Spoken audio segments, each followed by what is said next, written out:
No. Okay. Good morning, and of course I would rather be in Calgary today with you as you release this phenomenal report. I want to particularly say hello to all of you who are there, those of you particularly who participated in this research, in this exercise in citizen engagement, particularly to John Rook and Derek Cook and Terry.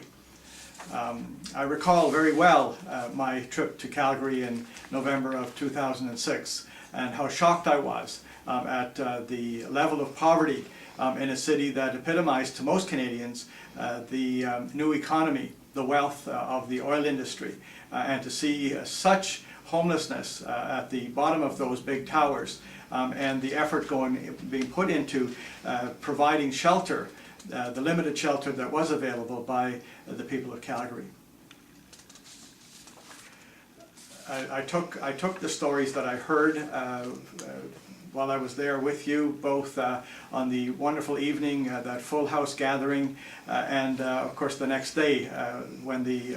Human Resources Committee met and some of you came and made presentation. And I went back to Ottawa and I shared it with the House of Commons, with my colleagues, and particularly I shared it with the MPs from Calgary by way of letter and in speaking to them directly in the House. Also, of course, shared my concern and real anxiety with the Prime Minister of our country, who comes from Alberta as well. I want to congratulate in a very meaningful way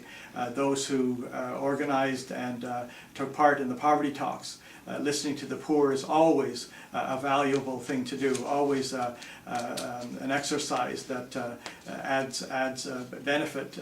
and gives us information, and to listen to the community in a way that adds credibility to any recommendation for relief or for something to deal with poverty is very, very important. I also appreciate the effort that was made the night that I was there in 2006 and has been made over the last couple of years in the Calgary area by all of you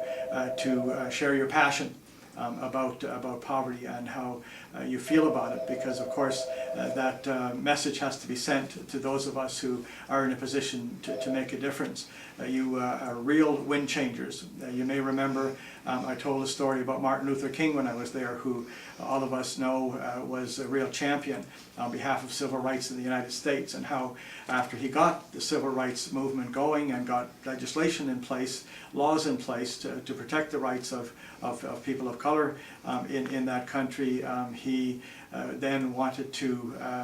get the vote and decided that the only way to do that, after he had tried to speak to politicians and recognized that most politicians are walking around with their fingers in the air trying to figure out which way the wind is blowing, that he in fact needed to change the wind, because there are of course three kinds of politicians: those who will always do the right thing, those who, if you give them the right argument, will do the right thing, and of course those who are looking to see what's in their best interest. And if you change the wind, as Martin Luther King used to say, you get all of them, and you change the attitude of government and the powers that be towards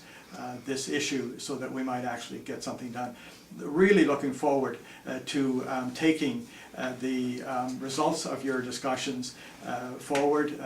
and to Ottawa, and to sharing them with people here, so that they might add to that very large and growing amount of information that I've been able to table and to spread around here and across the country, that will hopefully, you hope, I know, and I believe, will one day lead to something really substantial being done, so that we can once and for all say that Canada is a country without poverty.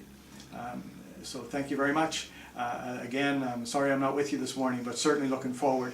to your report and to further dialogue with you.